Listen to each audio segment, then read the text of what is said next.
Welcome to your personalized deep dive. Looks like we're heading to the land down under today. Australia. You've sent us a bunch of stuff about it. Let's see, we've got some Wikipedia in here, some other more in-depth articles too. Looks like a good mix. Australia is one of those places that can really surprise you. Yeah, definitely. When I think about Australia, I think most people think of like kangaroos, the outback. But the thing that always gets me is just how old it is. Like how long people have lived there. Oh, absolutely. I mean, it's easy to get caught up in the European exploration and colonization, which is, a huge part of the story. Yeah. But human habitation in Australia goes back way further. Yeah. Like we're talking 50,000 to 65,000 years. Whoa, that's way older than like the Roman Empire, the pyramids, all that stuff. Exactly. Puts things in perspective, doesn't it? So are we talking about like indigenous Australians? Like what was their culture like? Yeah, Indigenous Australians. And their culture is, well, it's incredibly rich and complex. One of the most important things to understand is this concept of the dreaming. Yeah. It's not just a creation myth. It's more like a whole worldview, a way of understanding their connection to the land and to their ancestors. Okay, so it's not just about like owning land, right? It's deeper than that. Way deeper. It's about spiritual connection. It's about responsibility to care for the land. And that's where the clash with European colonizers gets really, really tragic. Right, because like when the British got there in 1788, they basically said this is empty land. Yeah, terra nullius, empty land, Yeah. as if nobody was there. Yeah. It's hard to imagine a more fundamental misunderstanding. Yeah, like that's just wrong. It was a terrible injustice, and the effects of that disregard for indigenous rights, they lasted for centuries, Dispossession, violence, the impact of European diseases. It's a dark chapter. It makes you wonder how things could have been different. Like what if they had just, approached the situation with more respect? Right. And this question of respect and recognition, it's still so relevant today. Like the Mambo case in 1992, that was a landmark decision. Oh, yeah. Tell me more about that. Well, this guy, Eddie Mabo, a Torres Strait Islander, he challenged the Australian government. He said, hey, my people have rights to this land. We've been here forever. And the court agreed. They said terra nullius. That was just a made-up thing. Oh, so it was about more than just land, right? Absolutely. It was about overturning this deeply ingrained prejudice. It was a huge step towards acknowledging indigenous rights. But things aren't perfect, right? No. The legacy of colonization is still there. The stolen generations, the forced removal of children from their families, that had a devastating impact on indigenous communities. That's so sad. It is. But despite everything, indigenous Australians, they keep fighting for their rights, their culture, their connection to the land. They're an essential part of understanding Australia past, present, and future. Yeah, for sure. But before we get too far ahead, the British weren't the first Europeans to get to Australia, right? Nope. The Dutch got there first. They mapped parts of the coastline back in the 1600s, even called it New Holland. New Holland, huh? Yep. But they never really settled there permanently. I wonder why. Well, for the British, they were. Like practical reasons. They needed a new penal colony after losing the American colonies. Right. So Australia became the destination for convicts. Yep. But it wasn't just about dumping convicts. It was also about strategic opportunities, economic potential. Captain James Cook explored the East Coast and claimed it for the crown. So a mix of like pragmatism and ambition, huh? Yeah, you could say that. Yeah. And that mix has really shaped Australia ever since. Speaking of ambition, can we talk about the Rum Rebellion? That's got to be one of the most like Australian things I've ever heard of. Oh, definitely. In 1808, the colonists actually overthrew their governor, William Bligh. Yeah, that Captain Bligh from the Mutiny on the Bounty. Wait, are you serious? Totally serious. The whole thing was sparked by Bligh trying to crack down on the rum trade. So they staged a coup over rum. It might sound crazy, but it shows you how important rum was back then. Like it was almost a currency. That's wild. The Rum Rebellion, it might be a weird little footnote in history, but it tells us a lot about the power dynamics in those early days, the growing resentment towards British rule, and of course, the role of rum in the colony's economy. Wow. Okay, I think I'm starting to see a pattern here. Australia's history is like full of these unexpected twists and turns. It definitely keeps things interesting. So the land is ancient, the history is a wild ride, but what about the geography? Australia is a continent, but it's also an island, right? It's both. The smallest continent, but the largest island. It plays with your mind a bit, doesn't it? Yeah. And within that landmass, you've got everything. Rainforests in Tasmania, the outback, all that red dirt. It's a land of extremes, that's for sure. Okay, we got to talk about the outback. It's like this mythical place. It has that effect on people. It's vast, it's rugged, it's beautiful in a really raw way. And Uluru, Ayers Rock, that's got to be on everyone's bucket list. Uluru is more than just a rock, though. For the Anangu people, it's sacred. It's like a living embodiment of their creation stories. I bet it's amazing to see in person. It really is. And it makes you realize how deeply the Australian landscape has shaped the people, both indigenous and non-indigenous. Dude, we've only just scratched the surface here, haven't we? Oh, we've got a lot more to discover. Let's take a quick break, and when we come back, we'll dive into the incredible biodiversity of Australia. Stay with us. Okay, we're back. And we're diving into Australia's biodiversity. Now, I know Australia is famous for its unique animals, but earlier you mentioned something like 85% of its flowering plants are unique to the continent. Yeah, 85%. It's incredible. That's a lot of plants. How is that possible? Well, it all comes down to isolation. Australia has been, drifting on its own for millions of years. Ah, so its plants and animals have had a chance to, evolve in their own little world. Exactly. They follow these unique evolutionary paths, and that's why you get such a high level of endemism, species found nowhere else on Earth. Okay, so, what are some of the most famous examples? Well, you got to start with the marsupials, right? Kangaroos, koalas, wombats. Marsupials, yeah, they're so cool. They have this really unique way of reproducing, giving birth to these tiny, undeveloped young that then live in a pouch. It's like a built-in baby carrier. Exactly. And it's a perfect adaptation to the Australian environment. Okay, so those are the cute ones. But Australia also has a reputation for some pretty scary creatures, right?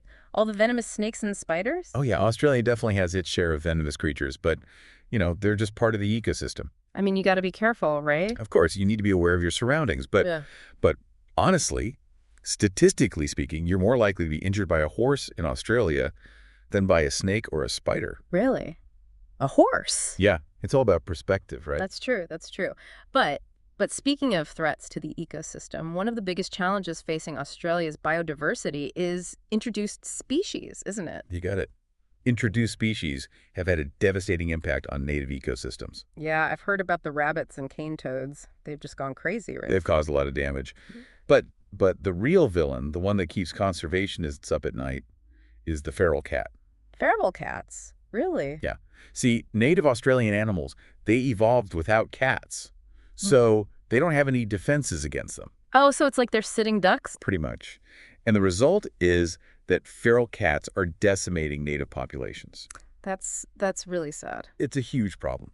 But, there are organizations like Bush Heritage Australia. They're doing amazing work trying to control feral cat populations and protect threatened species. Sounds like a tough job. It is, Yeah. but it's essential work. And it reminds us that even small actions like keeping your cat indoors can have a big impact. Yeah.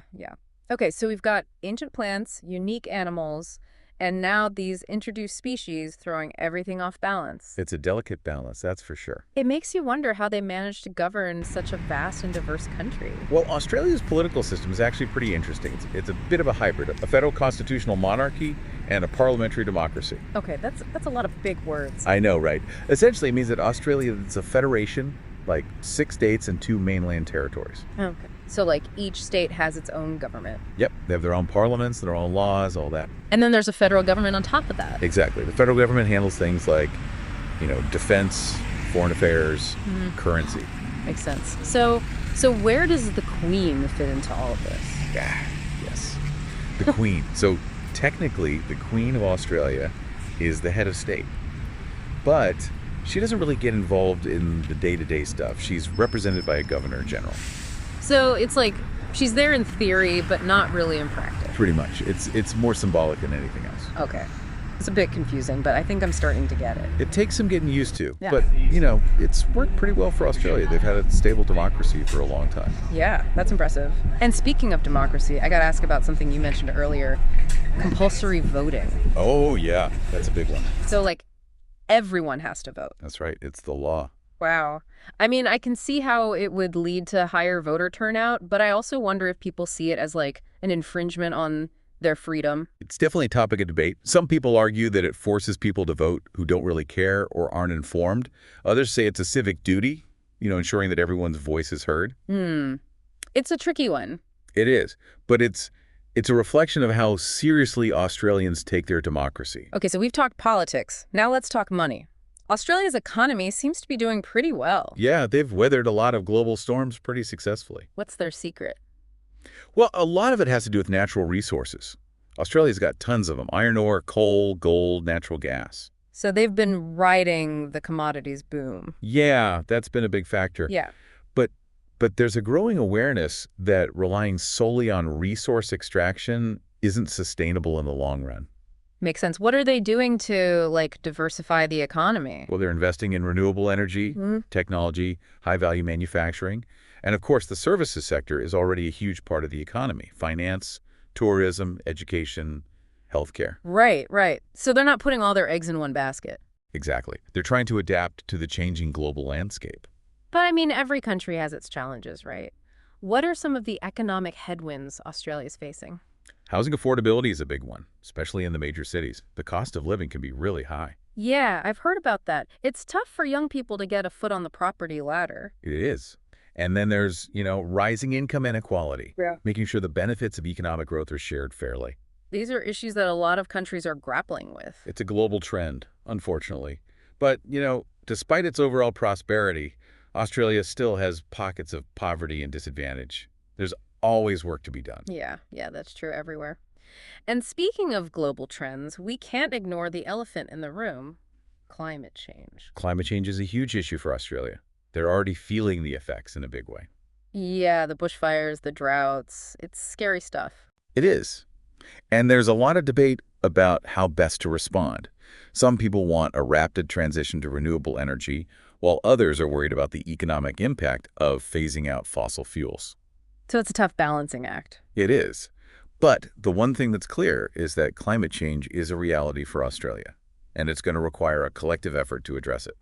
Well, I think that's a good place to take a break. When we come back, we'll delve into the vibrant tapestry of Australian culture, from its indigenous roots to its multicultural influences. Don't go anywhere. And we're back. All right, so we've talked about the land, the history, the economy. Now it's time to talk about culture. You got it. And Australian culture, oh, it's a fascinating mix, a real melting pot. Yeah, I've always heard that. But where do we even begin? We talked about indigenous culture, but I'm curious to learn more about, like, the art, the music, all that. Well, let's start with indigenous art. It's arguably one of the oldest continuous art traditions in the world. Tens of thousands of years old. Whoa, so like older than the pyramids? Older than the pyramids. It's incredible, right? Yeah. What makes it so special? Like, what are we talking about here? Well, it's hard to generalize. Aboriginal art is really diverse, but there are some common themes. Connection to the land, ancestral beings, the stories of the dreaming. Right. And lots of symbols, patterns, vibrant fuggers. Exactly. You've probably seen those dot paintings, right? Yeah. They're amazing. Like, how do they even do that? It's a really intricate technique. And it speaks to this deep spiritual connection that Indigenous Australians have to their land. So it's not just about, like, pretty pictures. There's a deeper meaning there. Oh, absolutely. It's about storytelling. It's about history. It's about culture. And these traditions are still alive today. They're evolving, blending with contemporary styles. Okay, that's really cool. But I want to zoom out a bit. Talk about Australian culture more broadly. I mean, Australia is a pretty multicultural society, right? How does that all fit together? Well, you've got the indigenous traditions of British heritage, and then all these waves of immigration from, like, all over the world. It's a real mix. Yeah. So how does that play out in, like, the arts, the literature? Well, think about early Australian literature. A lot of it was about, like, life in the bush, the hardships of the outback, the pioneering spirit. Right. Like Waltzing Matilda? Exactly. Yeah. Waltzing Matilda. That's like the quintessential Australian song. Yeah. I love that song, even though I don't really understand all the words. It's a classic. And it speaks to this theme of, identity and belonging. Like, what does it mean to be Australian? And as Australian literature matured, it started exploring a wider range of themes: social issues, urban life, multiculturalism. So the literature reflects the changes in Australian society. Exactly. And the same goes for music. You know, you've got the didgeridoo, this ancient indigenous instrument, and then you've got AC/DC. Okay, DC. It's Yeah. a pretty big range, right? Yeah. Huge range. I'm a big fan of Australian rock, actually. There's something about it, like, it's just so energetic. It's got that raw energy, doesn't it? Yeah. And Australian musicians, they're not afraid to experiment. They blend genres. They push boundaries. It sounds like a real creative melting pot. It is. Okay, but it's not just about art and music, right? What about the people? What are Australians like? Well, they're generally pretty laid back, egalitarian. They value mateship, you know, looking out for each other, and a fair go. Yeah. Everyone deserves a chance. That's really cool. It's like that saying, she'll be right, mate. Exactly. She'll be right. There's this underlying optimism, this resilience. Yeah. Like, no matter what life throws at you, you just got to roll with it. That's the Australian spirit. And it comes out in everything, the art, the music, even the way they approach sports. Oh, yeah. Australia's a big sporting nation, isn't it? Oh, huge. Cricket, Australian rules, football, rugby. I got to admit, cricket's a bit of a mystery to me. Yeah. It's a complex game, but once you get into it, it's really captivating. What makes it so popular in Australia? Well, it's more than just a game. It's a social event. It's a way to connect with people. It's a source of national pride. Okay. So like, it brings people together. Exactly. And the same goes for Australian rules football. Footy, as they call it. Footy. I've seen highlights. It looks intense. It is. It's fast-paced. It's physical. Mm-hmm. And the fans are, well, they're passionate, to say the least. I bet. So lots of different sports, lots of different passions. But one thing that seems to unite all Australians is this sense of national pride. Oh, yeah, for sure. Australians are proud of their country, its history, its achievements, its unique place in the world. Yeah, it's like they've got this shared identity, and they're not afraid to show it. It's part of what makes Australia so special. Yeah. They've got the flag with the Southern Cross, the coat of arms with the kangaroo, and the emu, the Sydney Opera House. Those are all such iconic symbols. Yeah, they are. But, you know, as we look to the future, it's interesting to think about how that national identity will evolve. Right, like with all the challenges Australia is facing, climate change, social and economic issues, how will that shape their sense of self? That's a big question.